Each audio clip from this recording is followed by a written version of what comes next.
So today we'll start with vectors.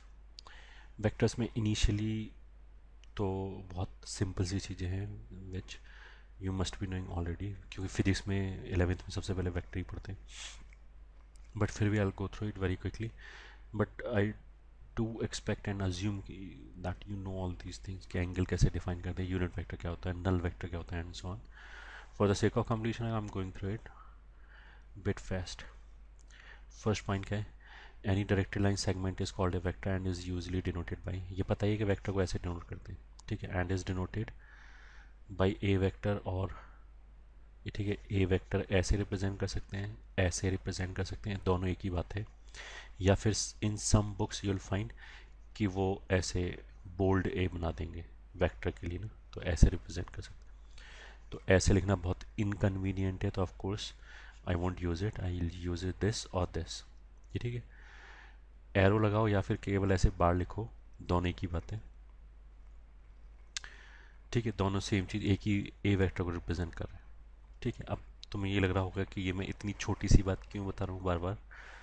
तो एक बार क्या हुआ, काफ़ी साल पहले, when I taught the entire chapter, जब चैप्टर ख़त्म होने के बाद मेरे पास एक बच्चा आया और उसने मेरे को यही डाउट पूछा कि चैप्टर तो मेरे को समझ में आया अकॉर्डिंग टू हिम, कि चैप्टर तो सब समझ में आ गया, बस मेरे को ये समझ में नहीं आया कि ये कभी तो एरो लगा देते हैं और कभी ऐसे लाइन लगा देते हैं, तो वो कब लगाते हैं. तो उस एक्सपीरियंस के बेसिस पे आई स्टार्टेड क्लैरिफाइंग इनिशियली कि ये दोनों भैया एक ही बात है, कुछ भी लिख सकते हो, ठीक है. Okay, jokes apart. Second point, vectors contains two information of course and direction and magnitude, ठीक है. And for vector A vector magnitude is denoted by A और दिस, ठीक है. तो ए वेक्टर का एक तो डायरेक्शन होगा, तो अगर हम एरो से रिप्रेजेंट करें तो ये जो एरो लगा रखा है वो तो डायरेक्शन हो गया, और एक इसका मैग्नीट्यूड होगा. मैग्नीट्यूड थियोरेटिकली क्या रिप्रेजेंट करता है? इस एरो का लेंथ, ठीक है, थियोरेटिकली. इन प्रैक्टिस ऐसा होता नहीं जनरली, ठीक है, फिर भी. दूसरा, कि जो इसका मैग्नीट्यूड है उसको हम किससे रिप्रेजेंट कर सकते हैं, या तो इसके ऊपर मॉड लगा दिया या फिर केवल विदाउट एरो ए लिख दिया, तो ये मैग्नीट्यूड होगा. ये पता ही होगा अगेन, क्यों फालतू टाइम वेस्ट किया इस पे, ठीक है. थर्ड क्या है? जीरो वेक्टर और null vector is a vector with zero magnitude. Of course null vector का मतलब क्या है कि जिस वेक्टर का लेंथ जीरो है, तो अगर वेक्टर का लेंथ जीरो हो गया तो उसको एक पॉइंट से डिनोट करेंगे, दिस इज जीरो वेक्टर, ठीक है. एंड इनडिटर्मिनेंट डायरेक्शन, ठीक है. अब अगर लाइन सेगमेंट है तब तो उसमें हम डायरेक्शन दे सकते हैं कि ये टुवर्ड्स राइट है, ये टुवर्ड्स लेफ्ट है. अगर एक पॉइंट है तो उसका तो कोई डायरेक्शन नहीं है, तो अनडिफाइंड डायरेक्शन या इनडिटर्मिनेंट डायरेक्शन होगा जीरो वेक्टर का, ठीक है. अब जीरो वेक्टर की जरूरत ही क्यों पड़ी, आगे चल के will study. If I right A vector minus A vector, ठीक है, इज इक्वल्स टू जीरो, तो ऐसे लिखने में गड़बड़ हो गया, क्योंकि लेफ्ट हैंड साइड तो एक वेक्टर टर्म लिखे हुए, राइट हैंड साइड स्केलर लिखा हुआ है, ठीक है. तो वेक्टर बराबर स्केलर तो गलत बात है, तो इसलिए हमने जीरो वेक्टर डिफाइन किया, ठीक है. तो ए वेक्टर में से ए वेक्टर अगर हम सब्ट्रैक्ट कर दें तो will be left with null vector और जीरो वेक्टर, ठीक है. उसके बाद यूनिट वेक्टर सबको पता ही होगा क्या होता है, जिसका मैग्नीट्यूड वन हो, ठीक है. और ऐसे वेक्टर को हम यूजली ए कैप से डिनोट करते हैं, ठीक है. ए कैप मतलब यूनिट वेक्टर. इस बात को हम ऐसे ले सकते हैं कि ए कैप बराबर ए वेक्टर को उसके मैग्नीट्यूड से डिवाइड कर दिया. तो अगर ए वेक्टर का लेंथ मान लिया 5 है, तो उसको अगर मैंने 5 से डिवाइड कर दिया तो सेम डायरेक्शन में वन लेंथ का वेक्टर आ जाएगा, वो यूनिट वेक्टर होगा, और उसको ऐसे ए कैप से डिनोट कर सकते हैं, ठीक है.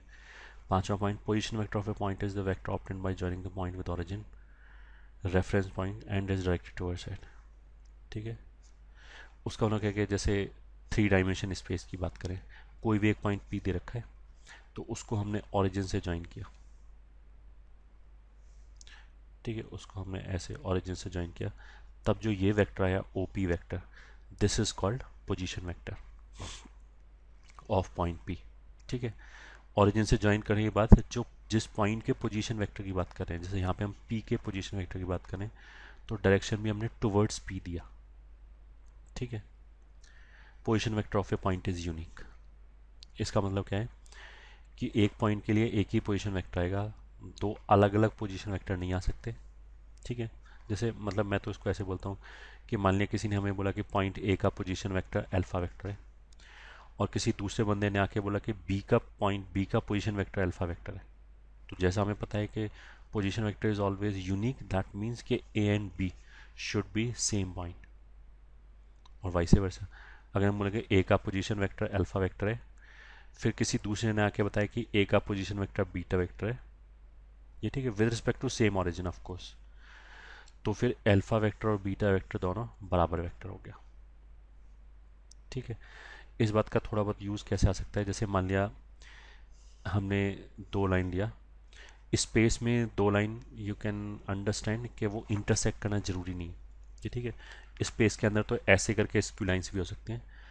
If you are looking at जो भी पीआईपी है पिक्चर में, if you are looking towards me then you'll say कि व्हाट आई एम डूइंग, कि ऐसे जो दो लाइन है ये ना तो पैरेलल है ना इंटरसेक्टिंग है, these are called skew lines. तो स्पेस में दो लाइन इंटरसेक्ट करेगा ऐसा जरूरी नहीं है।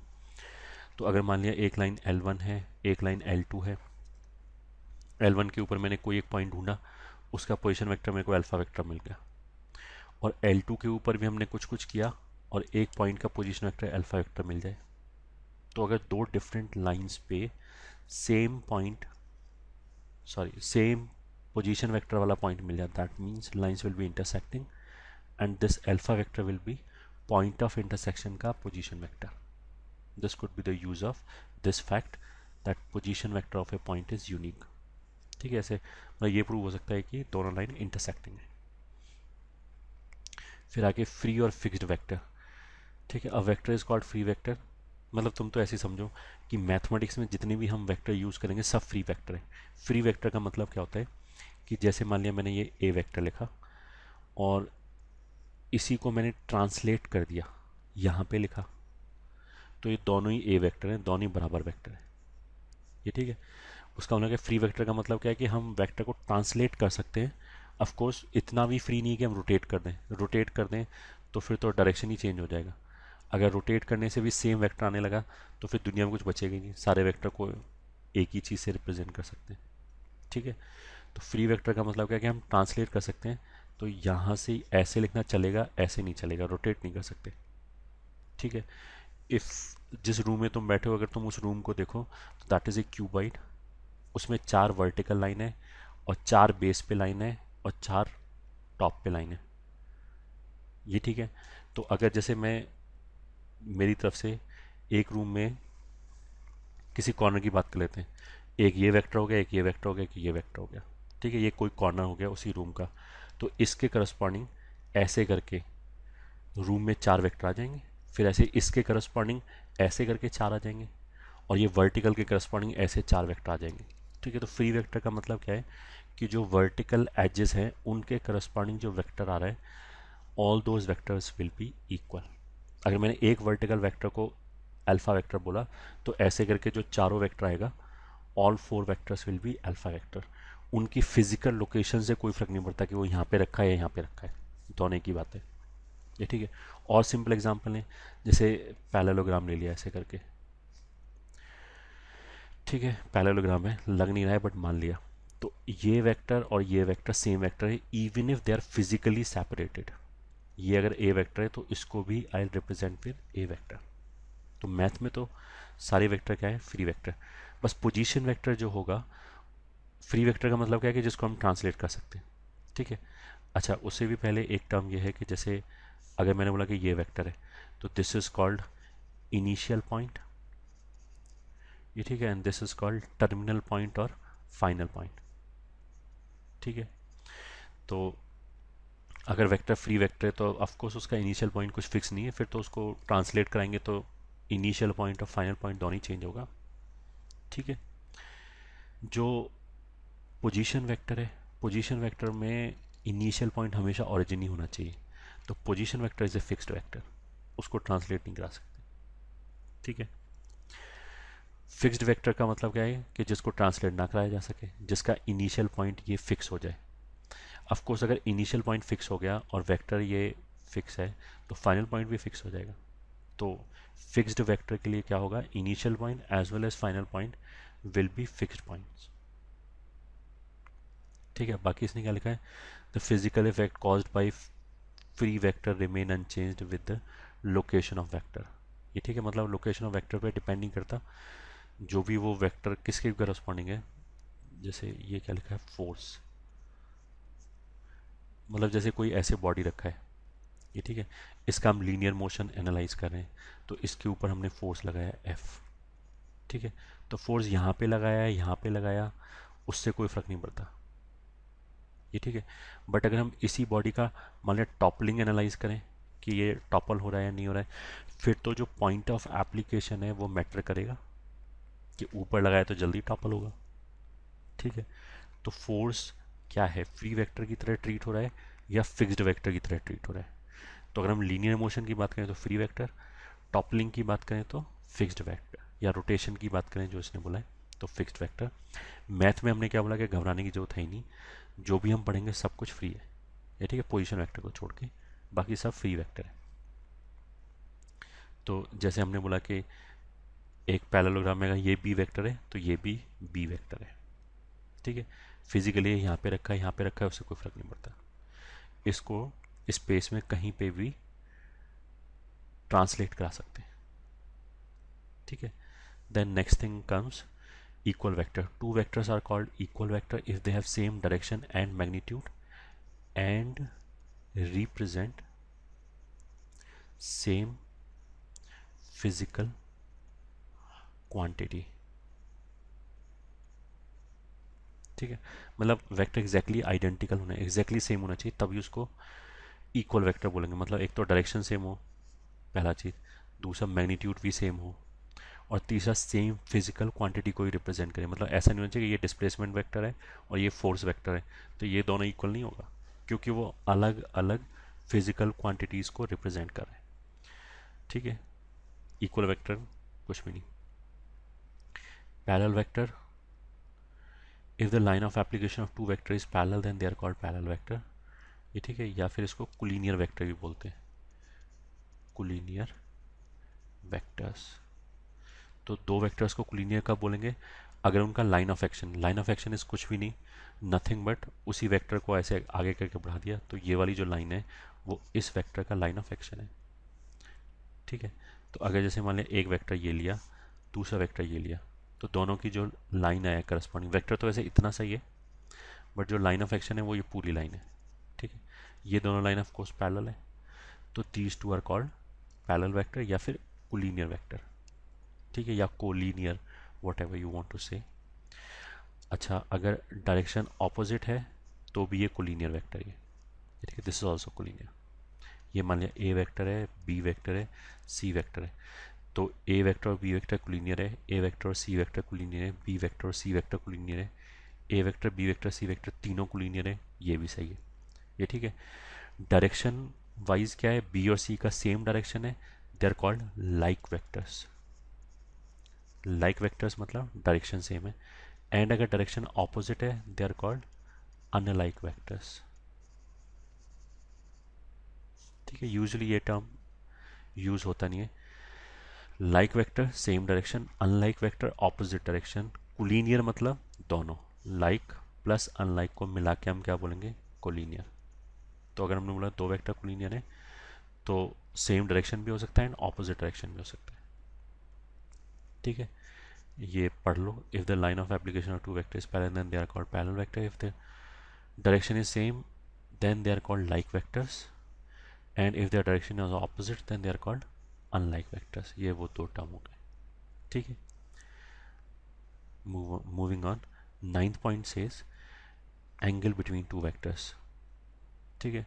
एंगल हम कैसे डिफाइन करते हैं, दोनों वेक्टर के इनिशियल, मान लिया एक वेक्टर ये, ठीक है, दूसरा वेक्टर ये, तो मैथ में जैसे अभी हमने कई बार बोला, अब मैं बार बार नहीं बोलूँगा कि वेक्टर क्या है, फ्री वेक्टर तो ट्रांसलेट कर सकते हैं, तो हमने बी को उठा के यहाँ पे रख लिया ऐसे ही, ठीक है। तो अगर दो वेक्टर के बीच में एंगल निकालें तो दोनों के इनिशियल पॉइंट को सेम किया या फाइनल पॉइंट को सेम किया। मान लिया मैं ए को यहाँ ट्रांसलेट करके ले जाऊँ, ऐसे रख दूँ, तो अब इस वाले केस में अगर यहाँ पे ए वेक्टर है तो ये भी ए वेक्टर है, पोजीशन से कोई फर्क नहीं पड़ता, ये ठीक है। इस वाले केस में तो क्या है, दोनों के फाइनल पॉइंट सेम है इस वाले केस में क्या है, दोनों के इनिशियल पॉइंट सेम है।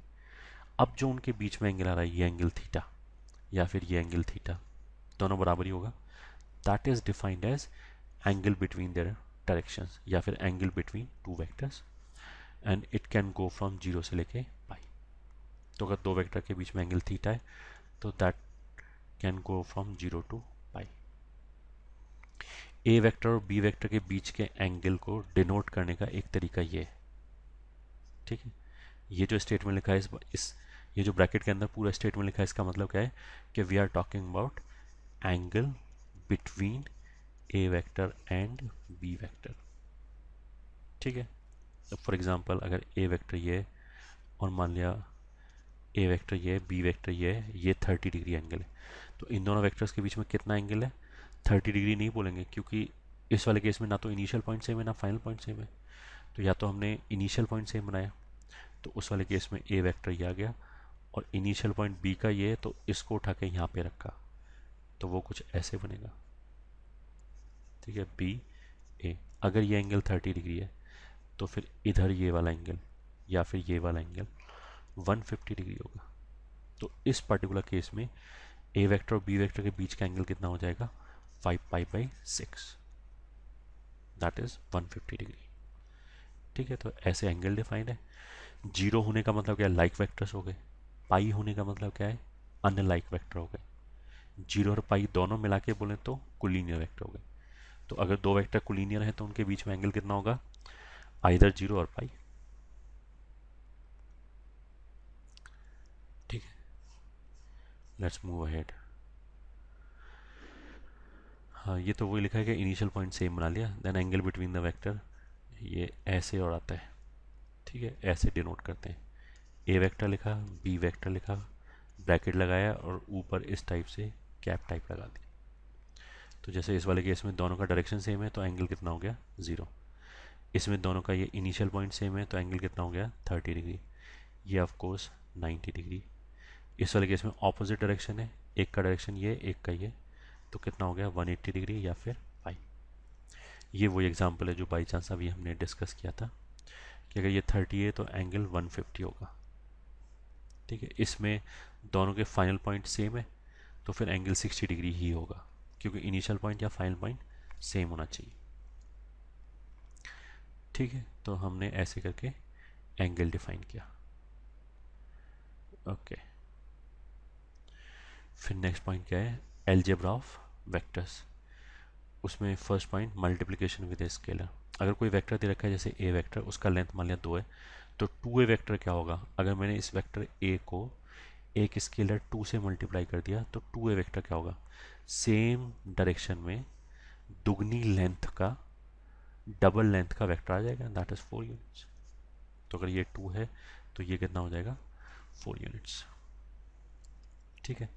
अगर मान लिया मैंने नेगेटिव से मल्टीप्लाई किया, जैसे -5/2 से मल्टीप्लाई किया, तो क्या होगा, माइनस की वजह से तो डायरेक्शन पलट गया, और मैग्नीट्यूड कितना हो जाएगा, ए वेक्टर बाई 2, तो एक लेंथ का वेक्टर आ जाएगा इस डायरेक्शन में, फिर उसको 5 से मल्टीप्लाई किया तो 5 लेंथ का वेक्टर आ जाएगा, तो ऑपोजिट डायरेक्शन में 5 लेंथ का वेक्टर आ गया। ये हो गया कि अगर हम एक वेक्टर को एक स्केलर से मल्टीप्लाई करें, ठीक है, ओके। फिर आगे क्या है, सम ऑफ टू वेक्टर्स। ये फिजिक्स से आना चाहिए एंड मोस्ट वाली आता होगा। दो वेक्टर को ऐड कैसे करते हैं, उसके लिए तुमने पढ़ा होगा ट्राइंगल लॉ या फिर पैरेललोग्राम लॉ, ठीक है। मतलब क्या है कि जैसे एक वेक्टर ए वेक्टर ये दे रखा है और मान लिया बी वेक्टर ये दे रखा है, तो फिर ट्राइंगल लॉ क्या बोलेगा कि पहले हमने एक वेक्टर रखा, फिर उसके फाइनल पॉइंट पे दूसरे वेक्टर का इनिशियल पॉइंट रखा, ठीक है। अब हमने नेट क्या किया, कहाँ से शुरू किया था, इस पॉइंट तक, कहाँ तक पहुँच गए यहाँ पे, तो इनिशियल वाले पॉइंट से फाइनल वाले पॉइंट को ज्वाइन कर दिया। तो ऐसा करने से ये जो वेक्टर आएगा that will be a plus B vector, ठीक है। एक वेक्टर रखा, उसके फाइनल पॉइंट पे मतलब उसके आगे फिर दूसरा वेक्टर रख दिया, ऐसे बोल दिया।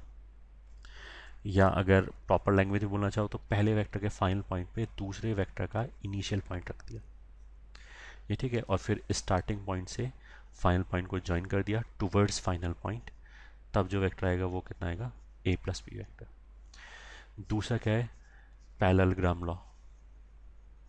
ठीक है, उसमें क्या है, इन दोनों वेक्टरों को, ठीक है, कि दोनों के इनिशियल पॉइंट को सेम बनाया। तो जैसे ये सेम हो गया, ये ए वेक्टर हो गया, बी वेक्टर हो गया।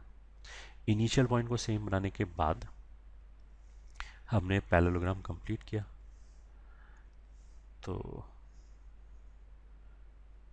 कुछ मान लिया ऐसे बन गया पैरेललोग्राम। ठीक है, अब जो इस पैरेललोग्राम का जो ये डायगोनल होगा, ये वाला, this will be A vector plus B vector. ये पैरेललोग्राम लॉ हो गया, दो वेक्टर को जोड़ने का तरीका। ठीक है, ऑफकोर्स अगर ये ए वेक्टर है तो ये भी ए वेक्टर है, ये बी वेक्टर है तो ये भी बी वेक्टर। ठीक है, ये तो जोड़ना हो गया। घटाने में क्या है कि अगर मेरे को a माइनस बी चाहिए तो a minus B is nothing but summation of a and minus B vector. ठीक है, तो अगर b वेक्टर दे रखा है तो माइनस बी क्या होगा, उतनी लेंथ का ऑपोजिट डायरेक्शन में ऐसे वेक्टर आ जाएगा माइनस बी। अब इसको और इसको जोड़ दिया। ठीक है, या फिर इसको हम ऐसे बोल सकते हैं कि अगर मेरे को दो वेक्टर को घटाना है, ए वेक्टर ये, ठीक है, एंड मान लिया बी वेक्टर ये, इनको घटाना है, तो दोनों के इनिशियल पॉइंट को सेम किया, तो वो कुछ ऐसे आ गया A vector and this is not parallel.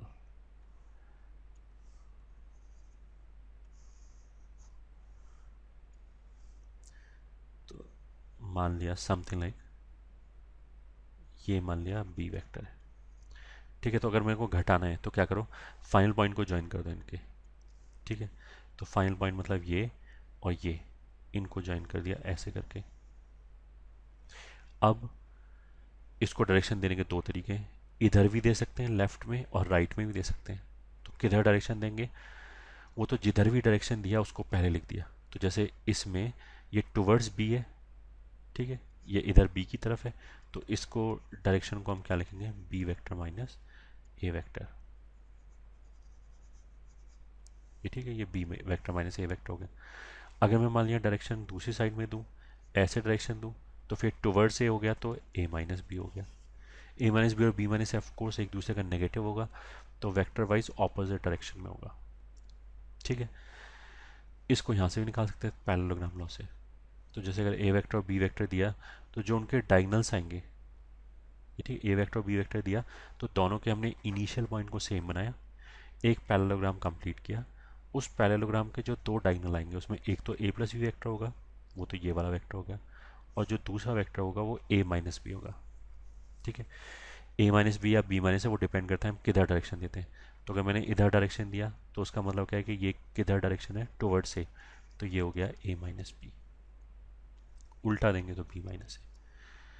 ठीक है, दिस इज सिंपल थ्योरी जोड़ना और घटाने का। अब और एग्जांपल देख लेते हैं। जैसे यहाँ तीन वेक्टर हैं, तीन वेक्टर को मेरे को जोड़ना है, तो पैरेललोग्राम लॉ तो आएगा नहीं डायरेक्टली, तो इसको तो हमने वो ट्राइंगल वाले लॉ से, ट्राइंगल भी बनेगा नहीं बट ट्राइंगल की तरह कर लिया। मतलब पहला वेक्टर रखा, उसके फाइनल पॉइंट पे दूसरा वेक्टर रखा, फिर उसके फाइनल पॉइंट पे तीसरा वेक्टर रखा, सी वेक्टर। ऐसा करने से हम इस पॉइंट से इस पॉइंट तक पहुंच गए। तो जिस पॉइंट से जिस पॉइंट तक पहुंचे उन्हीं को ज्वाइन कर दिया, तो ये वाला जो वेक्टर है वो हमारा ए प्लस बी प्लस सी आ गया। ठीक है, ऑर्डर कुछ भी रखो, अल्टीमेटली जो वेक्टर आएगा वो ऐसे आएगा। ठीक है, मतलब अगर मैं पहले बी रखूँ, बी रख दिया, फिर मैंने ए रख दिया, फिर मान लिया ऐसे सी रख दिया, तो ऐसे करने पे भी जैसे बी है, सी है, ए है, अगर मैंने ये वाला वेक्टर लिखा तो वो वेक्टर वही आएगा, ए वेक्टर प्लस बी वेक्टर। या अगर सेम ऑर्डर में लिखना चाहो तो पहले बी लिखा है तो बी वेक्टर प्लस सी वेक्टर प्लस ए वेक्टर, सेम चीज़ आएगा। ये वेक्टर एंड ये वेक्टर केवल ट्रांसलेटेड हैं, बराबर हैं वैसे, मतलब लोकेशन वाइज अलग अलग रखा हुआ है बट दोनों का लेंथ बराबर है और डायरेक्शन सेम है ऑफ कोर्स। ठीक है,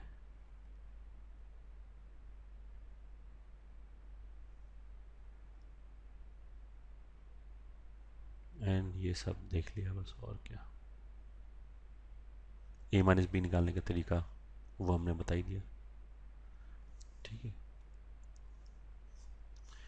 let's move to next point. वही A minus B, A plus B कैसे लिखते हैं?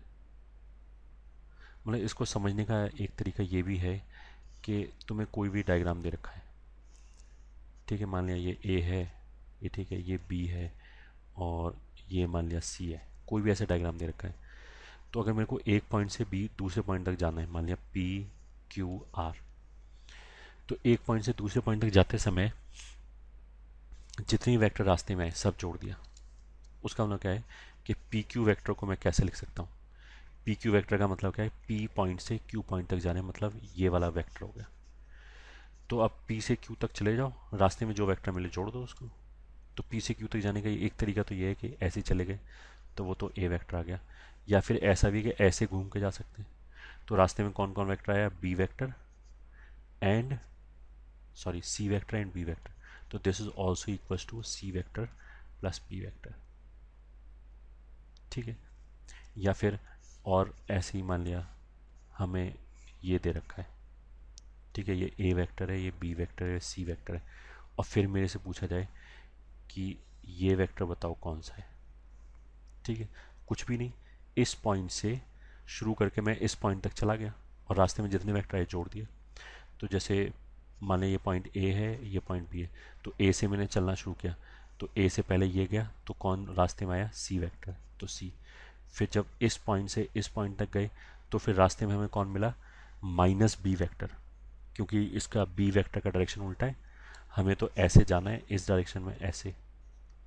तो इस डायरेक्शन में कौन कौन वेक्टर मिला? पहला सी वेक्टर, फिर माइनस बी वेक्टर, फिर माइनस ए वेक्टर।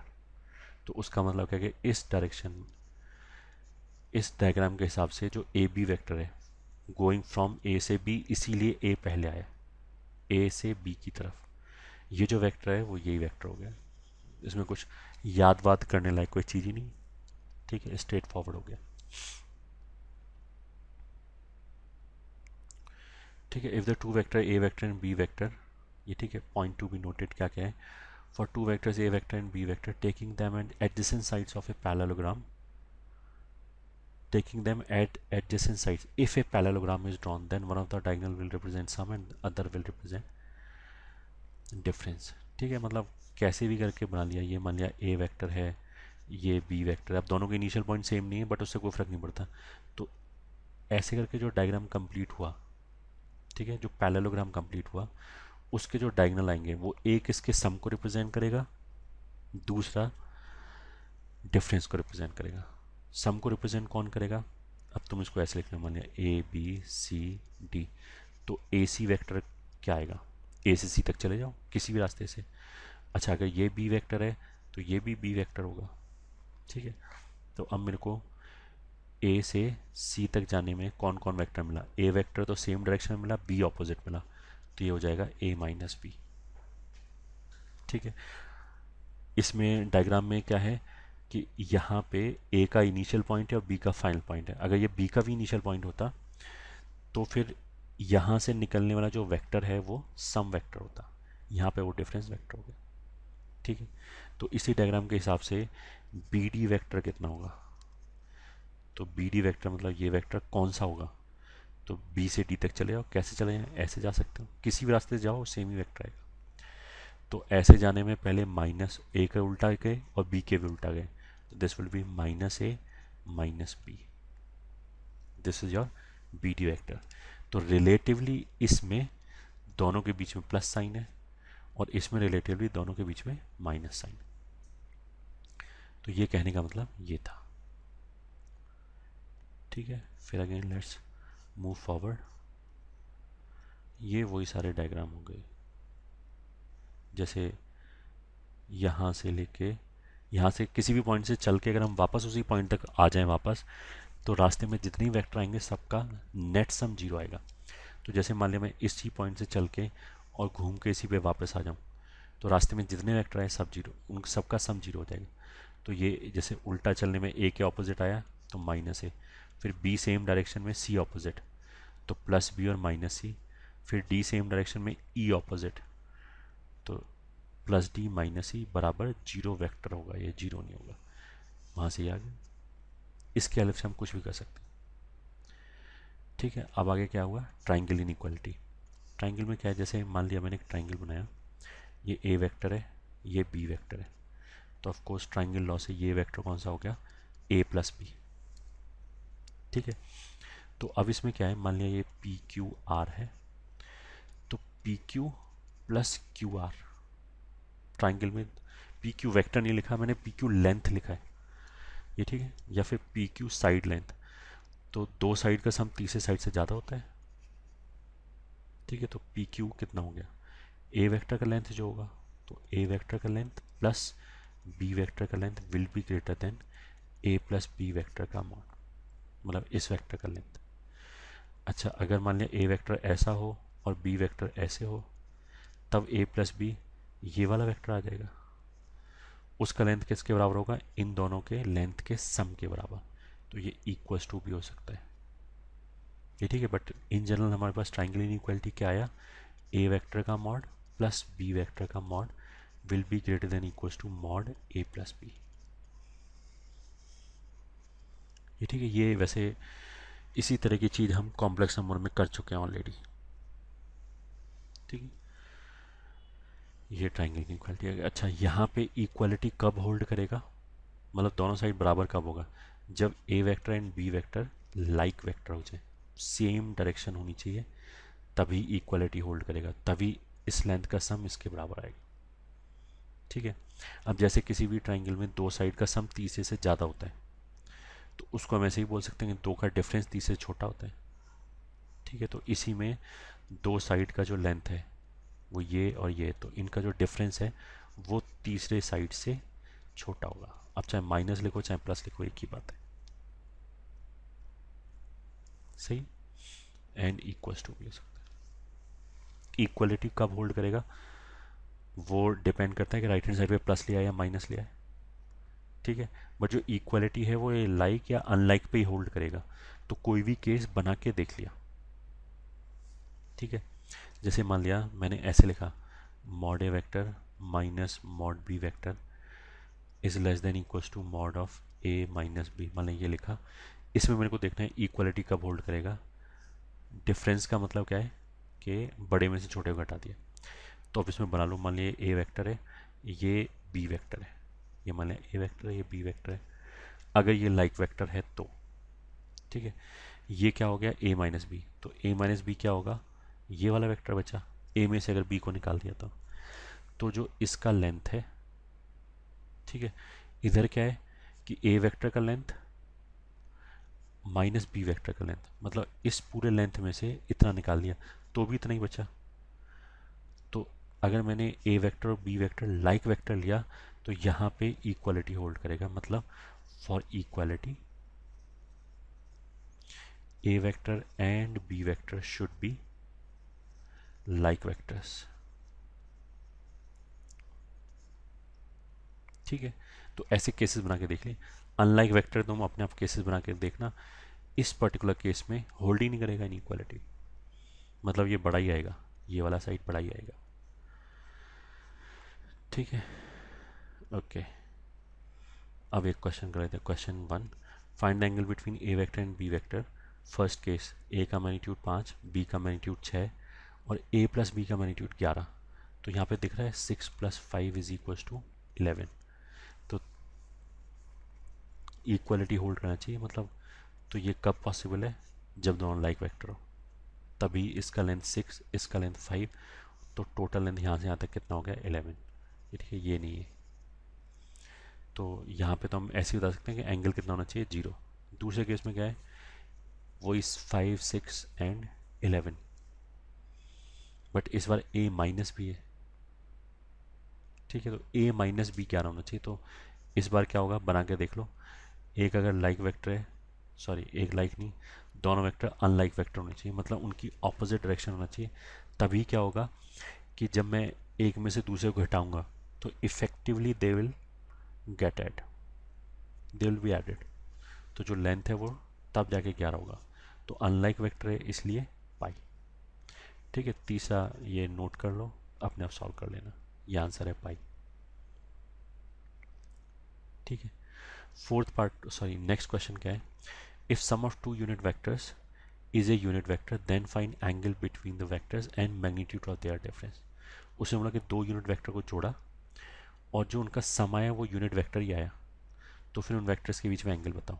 तो ये क्वेश्चन करने के लिए तुम क्या करो कि वही दो यूनिट वेक्टर मान लिया, ये इनको जोड़ना है मेरे को। अभी मैंने डायरेक्शन नहीं दिया, मैंने तो मान लिया कि एक यूनिट वेक्टर इधर है, एक यूनिट वेक्टर इधर है, तो इनका जो सम वेक्टर आएगा वो कैसे आएगा, पैरेललोग्राम लॉ से कंप्लीट किया ये, ठीक है। अब एक वेक्टर तो मान लिया, चलो मैंने ये है कि ए कैप। अब बी को मैंने अभी डायरेक्शन नहीं दिया, इन दोनों का जो सम है वो या तो ये वेक्टर आएगा या फिर ये वाला वेक्टर आएगा, इन दोनों में से कोई एक वेक्टर सम वेक्टर होगा, ठीक है।